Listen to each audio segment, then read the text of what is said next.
Well, there you go. Consider us recorded, Ken. Hello. All right. So Scott, I'd like to kind of get this rolling because I think the best part of this is going to be the discussion part. Yep. So I wanted to take just a few minutes at the start of this conversation just to frame it, because I think this could go in 1,000 ways. And I'm interested in going one particular way, which I think is really interesting. So I put together just a few slides just to get people thinking, and for people who have not had experience with ChatGPT before, to at least give them a little bit of background, especially where it's, again, I think it's really interesting. So let me see, can I share? Let me see, I think I can. I think I can, and I'll share sound too. All right, so can you see my slides over here?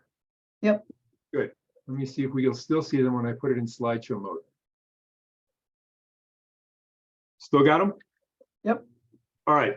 So what I would like to talk about today is ChatGPT and how it might affect the future of AAC. And ChatGPT is just a placeholder, so it may be something completely different. Well, not completely different, but not that same product per se. It may be some future generation of it or an alternative. Right. And I want to talk technological disruption, that I believe that products like ChatGPT, I don't know if that's the same as natural language processing in general or not. Maybe Christine can help us think that, but I think it's going to change AAC in a fundamental way. And for me, I think it's going to finally achieve the holy grail of AAC, which is non-speaking individuals communicating in real time with communication partners, plural possibly. All right, so the same way that we all are doing right now. I don't want to talk about plagiarism in this call or the bullshit that ChatGPT can produce. That's, I suspect that we'll go into depth on that on the 28th. However, maybe we will actually, because there's some magic there too. So first thing I want to show you is a real brief clip from Anderson Cooper's, whatever his show is at night, just to help start the thinking here. Tonight we're taking a closer look at a new technology that's making waves in the world of AI. ChatGPT, a language model created by OpenAI, has the ability to respond to prompts in a human-like manner. And joining us to discuss the implications of this technology is Professor Scott Galloway, a leading expert on AI and technology. Okay, so what I just said, what I just read to you, I didn't write that, and my staff didn't write that either. No human wrote it. That was written by a new online tool called ChatGPT. It's a program you can find on the web that will compose anything you ask it. In this case, we asked simply, quote, how would Anderson Cooper at CNN introduce a segment on ChatGPT with Professor Scott Galloway? And that popped out. And it could have been written by anybody here. I mean, it's a little too formal. I would have changed some of the writing on it, but it's pretty remarkable. The key is that whatever it writes is original. It could be a sonnet, an essay, or a cable news intro, as you saw, but the applications are much broader, something Microsoft certainly is believing in as well. It announced a multi-year, multi-billion-dollar investment this week in the program's parent company, OpenAI, that already invested more than $1 billion. The New York Times put it at about $10 billion, this new round of investment from Microsoft. We did want to talk to Professor Scott Galloway of NYU's Stern School of Business about this. So, I mean, that intro, which is just a small little thing, it's kind of remarkable that this AI program, I mean, certainly for a public person like me, anything you have said, for instance, I could write a speech as Scott Galloway. Tonight we're taking a closer look. Stop. So, besides an introduction there, I flipped that where I did because I loved his last statement. I could write a speech as Scott Galloway, not, hey, my wife has COVID too. She definitely got it from me. Not for Scott Galloway, but as Scott Galloway. Okay, and I think that's a fundamental difference here. So yes, ChatGPT can spout bullshit, but I think that may be a win. So here's a piece of an intro. I have the link down there. It's a YouTube intro. It goes on for it's much more complete than what I'm giving you right now about ChatGPT. It's where I kind of got inspired in the first place. What is 10 plus 9? As a question mark. This is a pretty simple prompt. Then we simply select enter or set the button here and press and click on it, and we start with our very first prompt. Now here we have two parts to this prompt. We've got what we've prompted, and then we've got the output here from OpenAI. Now this is pretty damn simple, but there are a few things to take note of here. The first thing is the question, what is 10 plus 9? Now we've got the output here that says 19, but we also have this option here to try again. So if I was to select that, what we end up getting is essentially the same answer, but just written in a different way. In this case, it's been written more mathematically, which is 10 plus 9 equals 19, but it's not just 19 like it was before. And we can continue to click on this, but if, for example, we've given as many results as we possibly can, then it might error out, like you just saw earlier, or it might continue to give us better answers. Like this is a half mathematical, half verbal one, where it says 10 plus 9 is 19. We can try again, and this time it says 10 plus 9 is 19, so it's almost repeating now. You'll get to a point where there's only so many ways it can be written. We have a number of other things to take note of. We've got these thumbs up and thumbs down icons, and this is to give OpenAI some feedback as to the prompts we have here. We also have these arrows here when you hover over to show the different types of outputs that you've gotten based on the input that you've provided. Now I've just done 5 of them, so I can toggle through them, and I like number 5 the most, so this one I can give a thumbs up. Now if, for example, it gave a poor answer, we could do the same by going back here. It says an error occurred, and I say no answer provided. So this, for example, is how you would provide feedback to the system if you needed to. Now this is our very first prompt in this conversation. We can continue to make more prompts, such as saying, how good is OpenAI's ChatGPT at maths? And ask this question. So this question is still part of this conversation. And we're getting an answer now being streamlined and generated from OpenAI's ChatGPT. It says, as a large language model trained by OpenAI, it doesn't really have the ability to perform mathematical calculations. Now here's where you might have to be careful. There are situations where the outputs might not actually generate the kind of consistent answers you might be looking for. Such in this example, I'm going to trick the AI, saying that it is actually 20. 10 plus 9 is 20. Now the prompt will say that it is a language model. So what's going to happen now is I'm going to ask one more prompt saying, is 10 plus 9 equal 20? And since I previously said that it was, now it's been tricked. It actually does think that 10 plus 9 is 20, and it's going to confirm that answer. This is where confirmation bias might come into play, and you have to be careful what kind of prompts you're putting in because they will influence the outputs that ChatGPT provides. Now, this entire thing here is a conversation, and we could continue this conversation indefinitely. What is 10 plus? Oh, so anyway, yeah, I had previously on that. It can spout bullshit. What I like about this is so can people. All right. And many of us spout bullshit. I would hate to have some system between me in a conversation and everyone else insisting I speak the absolute truth all the time. You can also shape ChatGPT's responses based on the environment that it's in, who you're speaking to, where you are. Summarization with ChatGPT can work in a number of ways. You don't always just have to explain a summary. You can give it specifics of how you want to present that information, such as explaining it to me like I'm 5 years old. This can give quite a few different types of answers. You can do it for someone who's older, younger, or you could even simplify that even further by asking to explain it for a 3-year-old.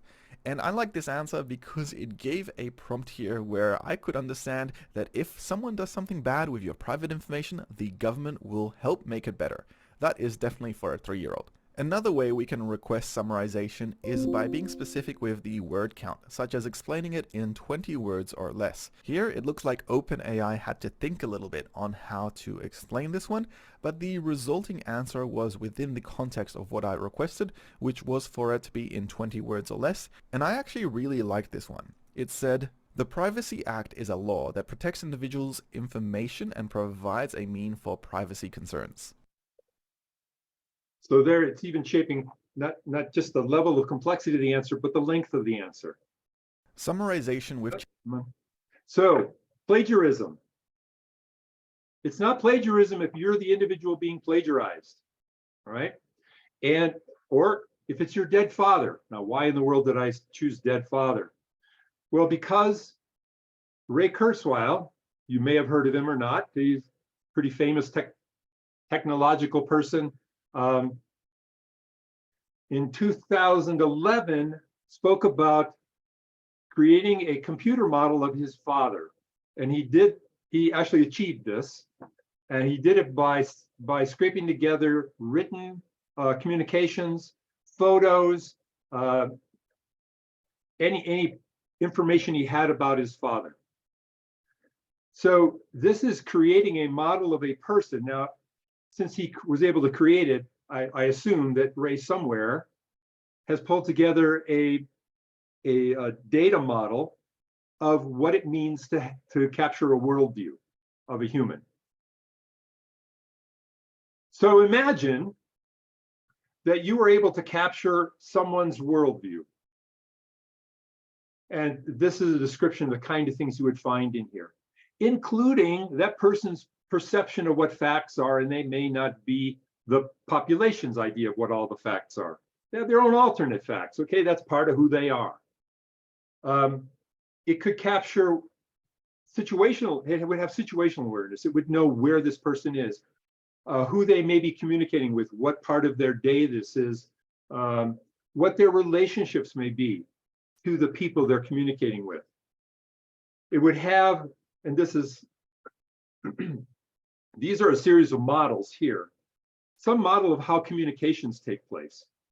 Some model of situations in general and how they interact with conversation, whether they're formal or informal, public or private, serious or joking. And then that low-level language model. How do you put together phrases? This is all independent of the person per se, but it's a structure of language and how it happens in a conversational setting. Then you have the conversation itself. What is being said at the moment? Who's saying it? What was just said by that person earlier or by anyone in the conversation?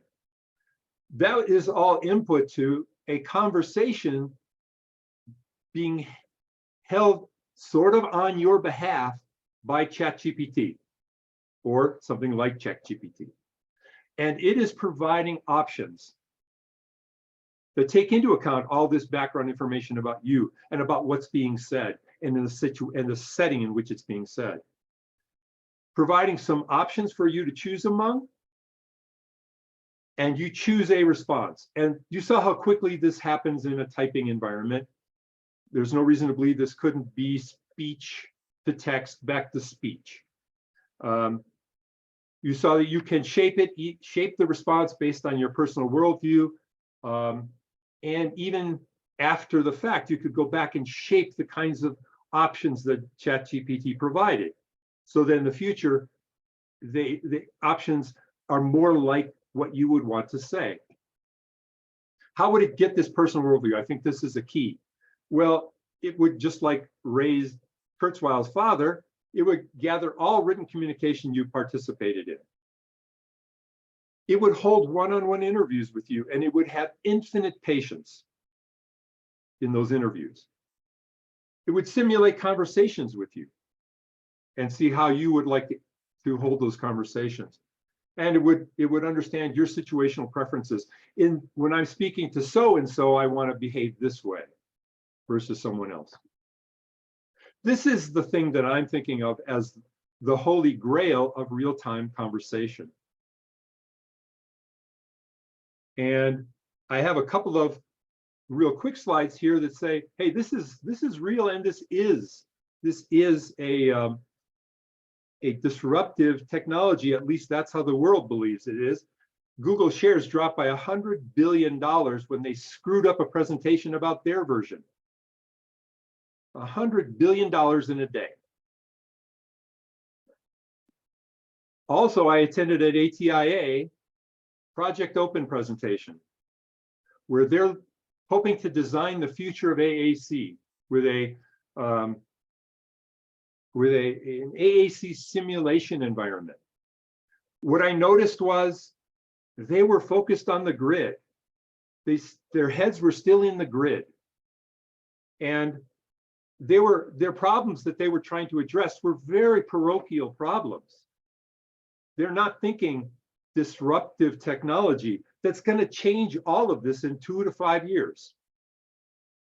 So by the time they get Project Open running, it's going to be old tech. It's going to be irrelevant. Anyway, back here, done, open conversation.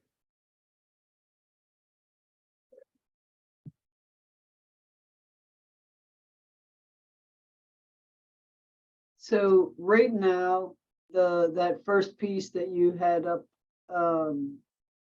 is that part of ChatGPT, or that is a part of your view of where it's going?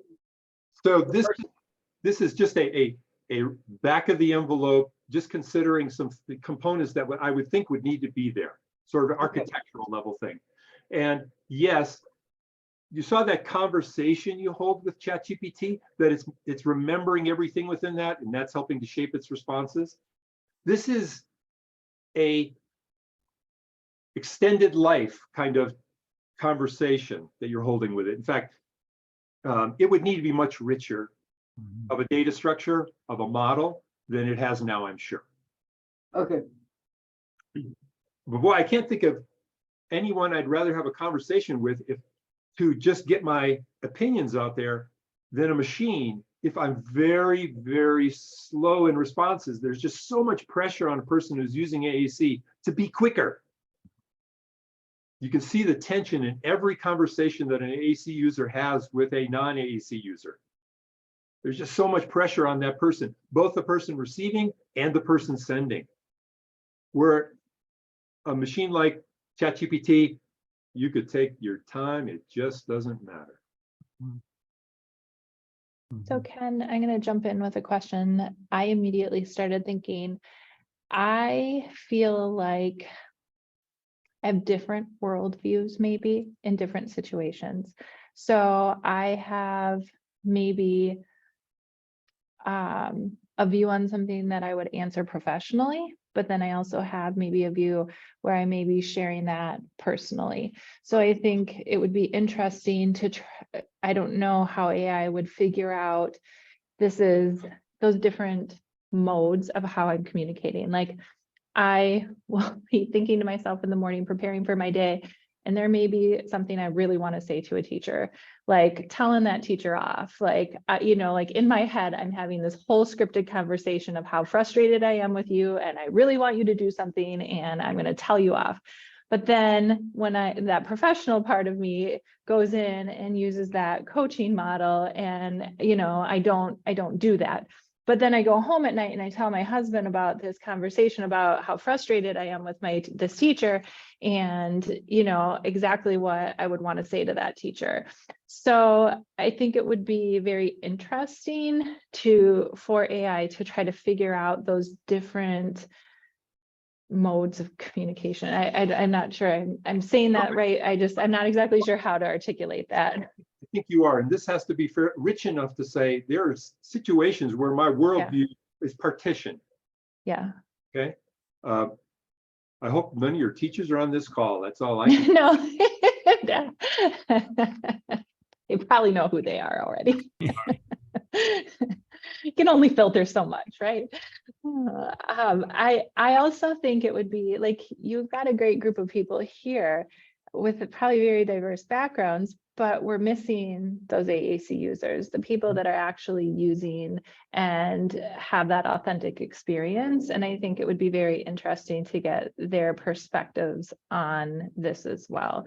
And I think some of them would probably have a hard time thinking outside of that grid-based system because many of them have only used that for so long. But I would be curious, part of me, thinks about, some of like the problems with facilitated communication or rapid prompting method, some of those things that are out there where, somebody else has ownership of that message. And I guess those would be the ethical concerns that I would have in trying to figure out, how authentic is that message? How do we honestly know that that is how that person is feeling? And I think that you have to have a place for the user to step in and make the choices here. It can't just be, I step away and now this thing is my proxy for life. Right. So they have to play a role. They have to be able to continue to shape the responses. But I also wondered, do you really, and let me also say, a lot of people are going to jump on this or this thing right here and say, how do you secure this? How do you ensure that this information doesn't get, stolen somehow and used against people? Yeah, absolutely. This is a problem for every technology we have these days. And unfortunately, the younger people are, the less they seem to care about how much their data is protected.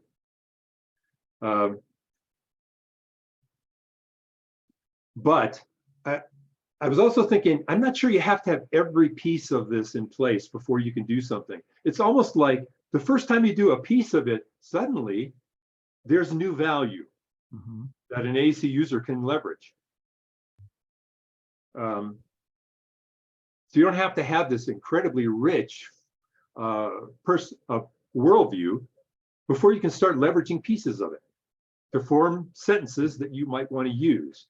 It's like having all those prepared phrases, but now you don't have to go dig them out and worry about the navigation to get to them. And that's exactly what I was going to say. That was my thought right away, is are some opportunities for this, those bridge chunks of conversation, to provide some bridge between the communication partner and the user crafting their response, but in line with that bridge conversation piece, kind of be in line with that. It would have it be those kinds of pieces of information they might typically share in that, and then they refine that response. And I know I didn't say that well. Well, Jennifer wasn't sure. I know I didn't say that well. But just as I'm thinking about that as I go forward, and I'm so mad that David dropped off because he had a question in the chat box about the Open AAC versus ChatGPT, and wondering about the Open AAC not necessarily being obsolete because the ChatGPT will need some kind of internet access in order to work. It will. My guess is, again, it's not going to have anything to do with Open AAC. Yeah. It's going to be, at this rate, it's going to be Microsoft. They purchased OpenAI. They've got the head start here, and boy, Google just got slapped hard. Mm-hmm. It seems to me and I don't work with a lot of folks on AAC, but like the two closest people to me that don't use a communication device, but both struggle with verbal communication. And what I get from them frequently is less than they would ultimately say if they didn't struggle with communication.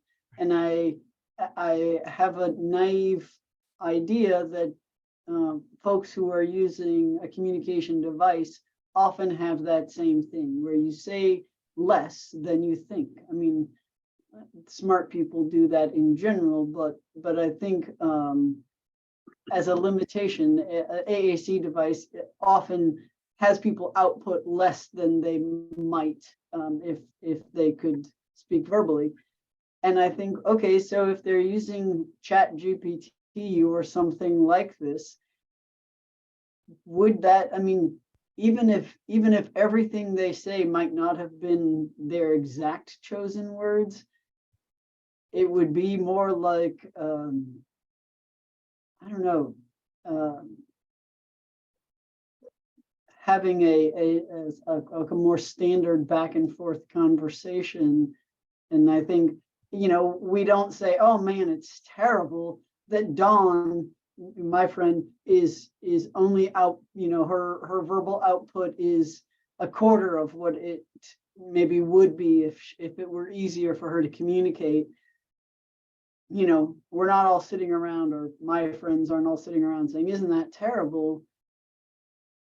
So I think, is it terrible that if she put out, more words that even they weren't 100% hers, maybe that's fine. I also wonder, how much would one trade off my exact thoughts for getting my thought out there more quickly? Right. And I'll say, I'm actually engaging in interviews with adults who use AAC, and I thought that they would hate things like that, but they actually want it. And one of the people I interviewed, she gave the example of the Gmail, how you can now just hit tab and it'll finish your sentence. And we all use that all the time. Is it the exact words we would have said? Not really, but it's good enough and it saves us time. And she wanted the same thing on her AAC device. And I think, this authorship question, it's of course an important one, but I think that's where things like testing comes in, right? Someone doesn't have to go through 5 pages to find the word taco to prove that they know taco every time they want to say taco, right? But we need to be testing to make sure they do in fact know that and are in fact kind of saying what they want to say. But I just think, I'm really interested in what Ken said, this idea of can we get so good at bringing in context and bringing in what we know about the person? And can the AAC technology get so good at things like prediction and things like that, that never again does someone have to navigate through 5 pages to say the word that they want to say, because people aren't doing it. And we can't even get adults with typical cognition to model on an AAC device because it's too much of a pain. And then we're trying to teach kids with limited attention and memory to do it.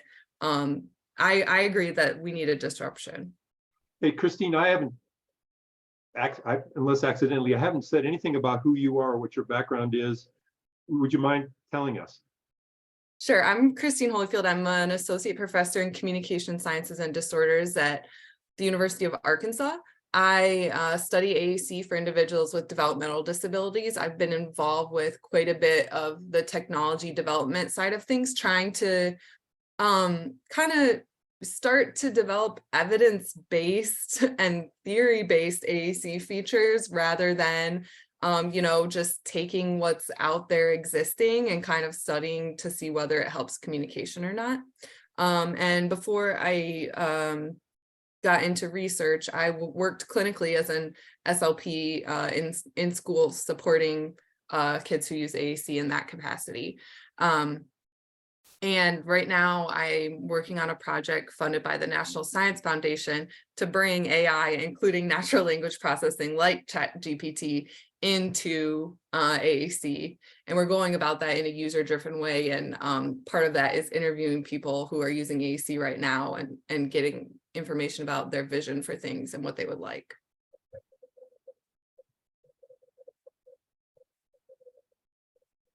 Christine, in looking at Ken's graphic that's up here, does this align with where with how you're approaching this as well?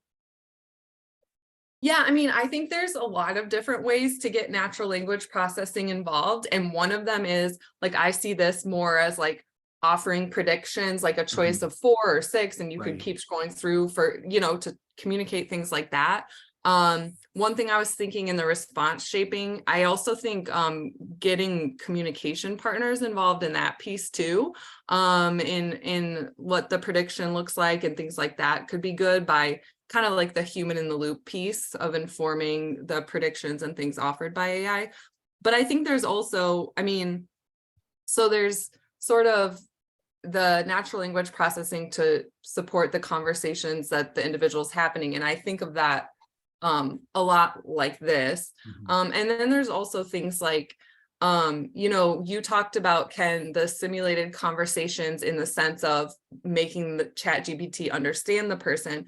But I also think there could be huge value in just having like someone to talk to in an AAC device and like practice using language and growing that way. I think that we see a lot of times children who are exploring their AAC devices kind of on their own to learn, and that oftentimes doesn't get treated as like a meaningful learning opportunity. But I think having a built-in conversation partner could shift that a lot and kind of help with sort of, I guess I see it as like a built-in language learning opportunity. Yeah, I could see that for sure. Yeah, I do like the idea of bringing the communication partner into this process a little bit too, with putting some responsibility back on the communication partner to help refine where the conversation goes a bit. I always think about one of the most powerful things that I really like about this whole idea of these AI chatbots is that it's really encouraging you to think and reflect on the questions you're asking. And really the information you get is a direct result of the quality of the things that you ask. And I really like that idea because I think that in itself automatically will help conversation regardless of everything else. It's Because certainly Sorry, important go ahead. for conversation to be closed loop. Yeah, right. Yeah, for sure. Yeah, I agree. It's just it's really interesting to me, and I know that we're not talking about the other stuff now, but you know, I think a lot of that other aspect of this that people think about academic wise is this idea of that cheating aspect. But I look at it from that question asking is that if I continue to refine, and like you said, Ken, if I'm working through my own responses that have been generated and working through better questions, have I cheated, in air quotes? No, it's my information that I'm refining down. And I have to say, if I can give somebody who can't participate in social environments a chance to participate, right? Don't care. Yeah, no, I agree. I agree with you 100%, and I think that is really that strength of something like this, and this way that we will see this. I agree with you, Ken. This is something that will redefine how we approach augmentative communication. This will be a moment for education as well, that kind of reshapes how we go forward. This will be one of those moments. And so how do we do that comes really And I just critical. like, Yeah, go what ahead, does Jen. that look like for younger kids? You know, I think about the influence that speech pathologists, teachers have on, you know, some of the words that are going into their communication systems.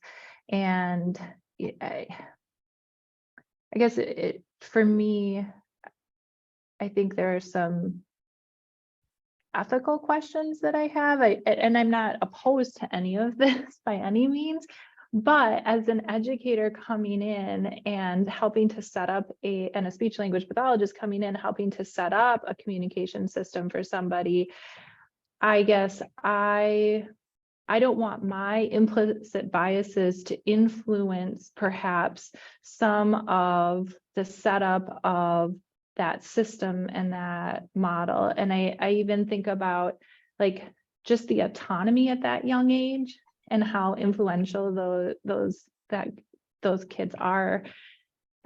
I don't know. It just all things I think that need to be worked out and considered. And, you know, I don't know.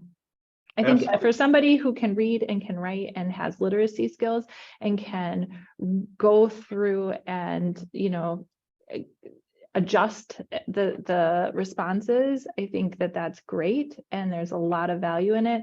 But I wonder for that younger age group, you know, what that looks like. Right. And I don't think this requires reading, writing skills, by the way. This could just be a speech interface. You hear potential responses, and you haven't got a lot of time to hear them all, but people can hear pretty fast, and then you choose from there. It could be photo choices as well. Yeah. And I think, I mean, that's part of it, right? So I think about that too, Jennifer, but it's like, so as an SLP, I would provide the choices, right, that the individual chooses from. So is it less or more autonomous for a computer to provide those choices, right? And same with like, another thing I've thought about is the programming side of things, where right now, someone who can't read or write is totally reliant on a communication partner to program anything new into their device. But with the help of ChatGPT, for example, you know, a young child on the autism spectrum, for example, could take a photo of something that they see, and natural language processing could offer choices that the individual could select to program their own word, like program a word on their AAC device all on their own. I don't know. I think definitely it's an important consideration, but I think having something like this that could scaffold someone's language, but then of course along the way always testing their language and making sure that those scaffolds are leading to language growth could be a really positive thing, because I generally am focused on individuals who have limitations in language and literacy. Yeah, I think for me, it sounds like, you know, Jennifer, even if you're very thoughtful about, you know, who you are and trying to remove that from programming an AAC, or anyone, but programming an AAC device, you know, we still come at it with our boundaries. Like, you know, how often do you program shit into, you know, a young child's AAC device? I mean, maybe now it's kind of been part of the conversation, but you know, kids say things that we wouldn't put into an AAC device all the time, I would think. You know, and I don't know, I like Christina, is it any worse to have the computer do it?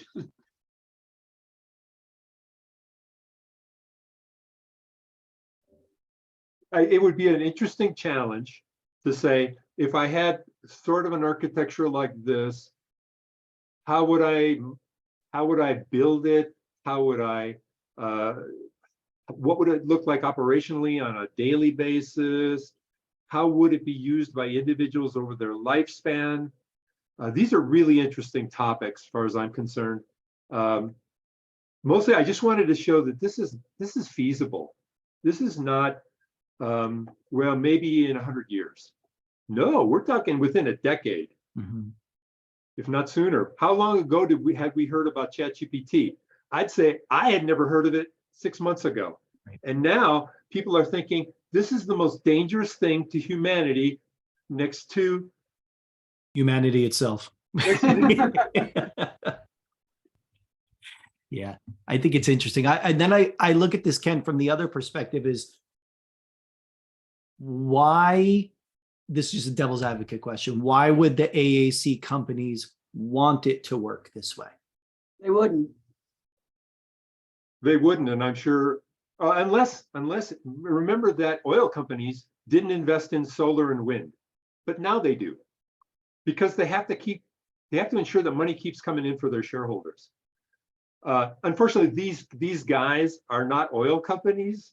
They don't have any of the revenue anywhere near those companies. So these technologies fall away, you know. And but I'll tell you this: as soon as a technology comes out that customers want more, they will get it.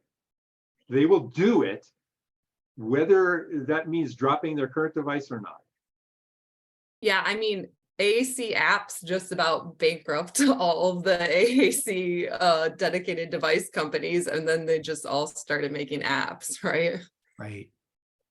Right. The market will dictate that, and it's like anything else. This genie cannot be shoved back into the bottle. It's out, and so now it's just a question of what that looks like and how that shifts our thinking about approaches to using it as a tool, like we're talking about here. Yeah, it's really cool. So my goal was not to get anything started here in this group. I don't think that this group has the reach, the skill set, the connections to make that happen. Christine may be close, and that's why I really wanted her to be here. I think the important thing is just to keep saying it. So as many people hear it as possible, because I'm never going to be able to carry this any further forward than I have right now. I just try to get people excited about the possibility. And when I was in that open AAC meeting, and I was just saying, wow, why are we still talking grid here? Grid this, grid that. It was because the people involved in the leadership are all established SLPs. That's what they're familiar with. And at one point, Karen Erickson brought up, oh yeah, so we have one computer science guy. I thought, whoa, what? All this modeling? This is computer science, guys. That and linguistics. And so you guys are gonna be stuck in the grid until you bring in the right skills. So just getting word out, all you academic people working directly with universities, Bill, maybe you got people you can reach out to and just start bouncing ideas out like this off of them. Well, then what's for the group, what's an actionable next step in this conversation? I think some people have already taken an action today, which was share their thoughts. Mm-hmm. They see issues, ensuring that certain voices get heard. And I definitely didn't join to do this, but if anyone is interested, my group we're conducting interviews with end users, stakeholders, researchers, everybody about AAC and AI, and getting ideas about, challenges, opportunities, all of it. We can, and if we do if anyone's interested, you can email me and we can schedule you for a Zoom interview with some of our computer science people and myself, and we can send you like a little gift card after too if you participate. Yeah, Like drop gift your email in the chat. Thank you. Yes, drop your info in the chat and we'll get that for sure that people can have it.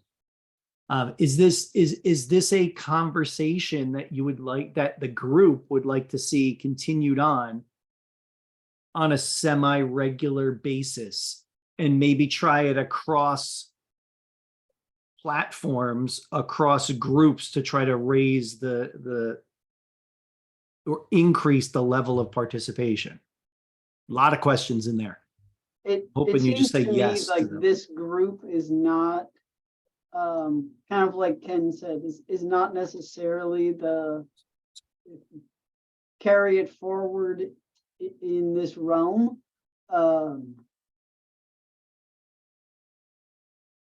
But is it something, spot. is there value into having this conversation go forward with other groups that are focused on AAC, that are focused on tech innovations, and bringing them together? Like, what is that? Is that something that has value? I'm willing to take that on and explore and find ways to do that if people think that has value to shaping this conversation. So while I said I'm not sure this is the right group for this, but it was already talking about ChatGPT. Yeah. There are two things that could be done. We often do have participants from universities here. Mm-hmm. They tend to be on the health services side. Right. But as an audience, all these SLPs, and whether they're in practice or in academia, they can be a pull mechanism to say, hey, yeah, I'm not sure. Or next time they talk to Toby Dynavox, they say, hey, I've seen your grid. It looks a lot like the old grid. Mm-hmm. And what are you guys thinking about this ChatGPT stuff? I mean, it sure seems to me like it's gonna really rock your world. So Ken, just real quick, I think I agree with all of that. And so, for example, this morning we have collaborative learning teams, and it's just a group of teachers that get together, and we usually have some shared goals. And I brought this up, ChatGPT up in conversation. And we have what are called CISAs, which are cooperative education sort of agencies in Wisconsin. And they hosted last week that they are going to have some open conversations for anyone is free to join, just discussing ChatGPT. And I think it's important because I think there's a lot of naysayers. So I think it's important to get the word out as much as we can so that it isn't, because I'm feeling that this is going to automatically, especially in the schools, be something that, nope, we're not going to use it. We're not allowing it. And I think there are a lot of benefits for individuals with disabilities.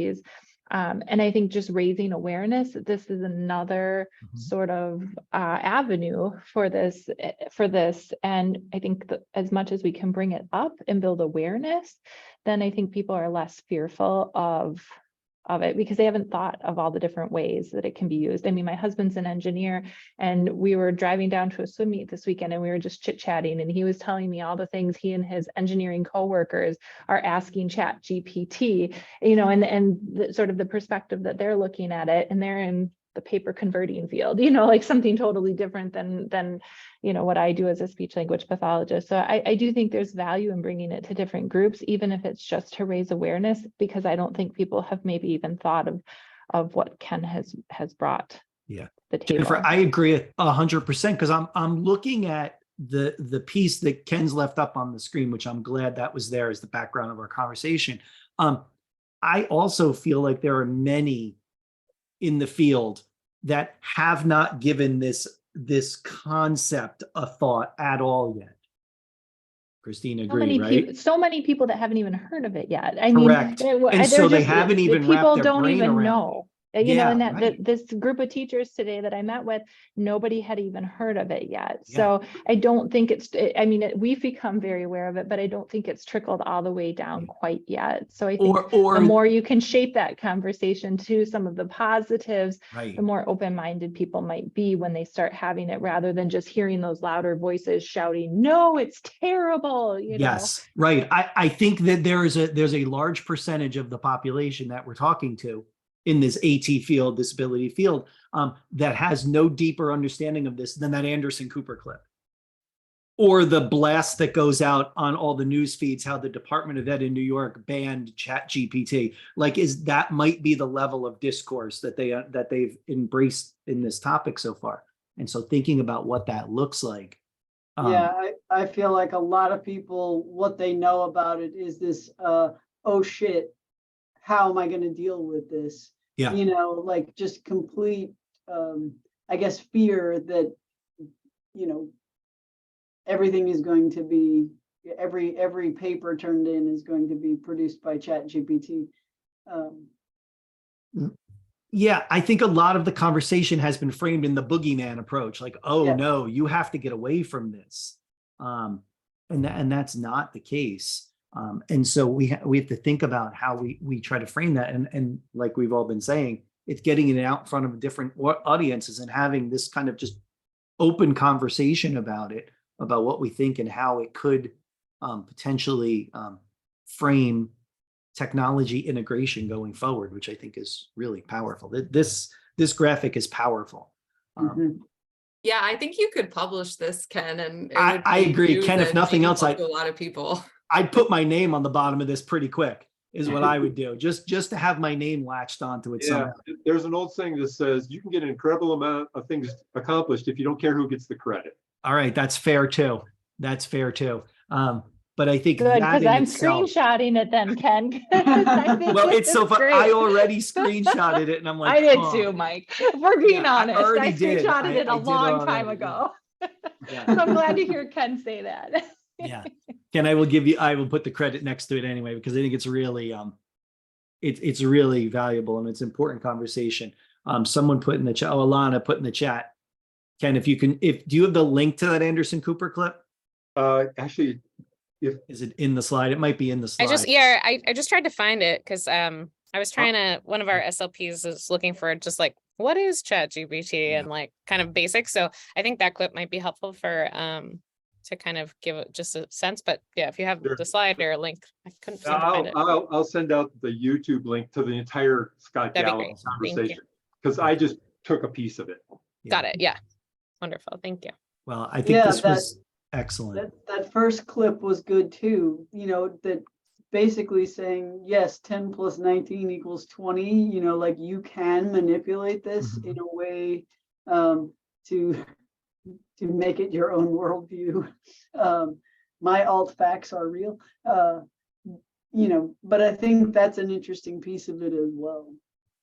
And again, it goes back to this idea of a skill that we all have to decipher information and determine what's accurate. And that is a skill we have all developed. And so how do we continue to promote that regardless of the technology innovations that come out? Absolutely. Yeah. Right. And I think it's important to, you know, as kind of reiterating with others, what we all know with AAC, you know, it's a big difference between, are you working with someone with literacy skills? Are you trying to teach someone to acquire and understand language versus someone later in life who now has a need for AAC and could, you know, or knows, given what other health condition they're dealing with, that they're most apt to lose their ability to communicate, right? And so back to creating things and these personal worldviews and some of these conversations as they're running out of time to be able to do that. And so that's just, AAC in itself is just so, as everyone knows, it's just such a broad field. And I think with this ChatGPT, there's opportunities that maybe the first group that really benefits is those that have language and literacy understanding, right? And we get back to what Ken is saying, how do we achieve that holy grail for those that are learning to acquire language and the literacy skills? I'm not so sure are that important given the text to speech and speech to text and options and stuff, but the understanding of the vocabulary and the things related to that are.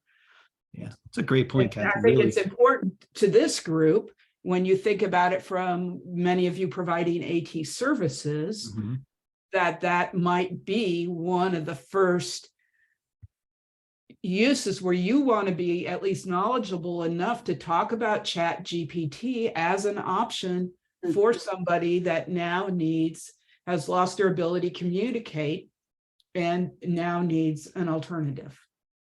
Because they're not set on that grid system, right? They've had a lifelong opportunity of free-flowing conversation. Yeah, it's a great point, Kathy. When you were, Sorry, Christine.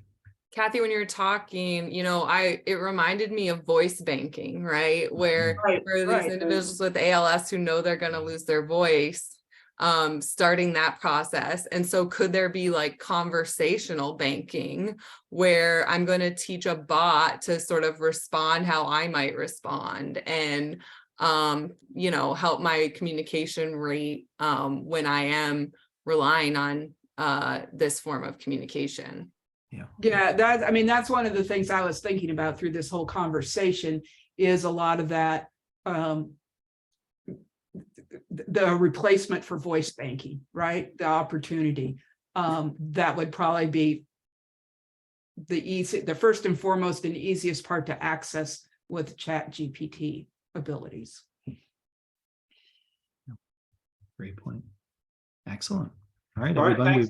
We've reached the top of the hour. Go ahead, Ken, wrap us up. I was just going to say thanks for taking the time. This is something that's been brewing in my head for 5 years at least. The whole idea of chatbots and somehow getting to real-time communication. So Ken, I would encourage you to think about doing a presentation, maybe with Isaac.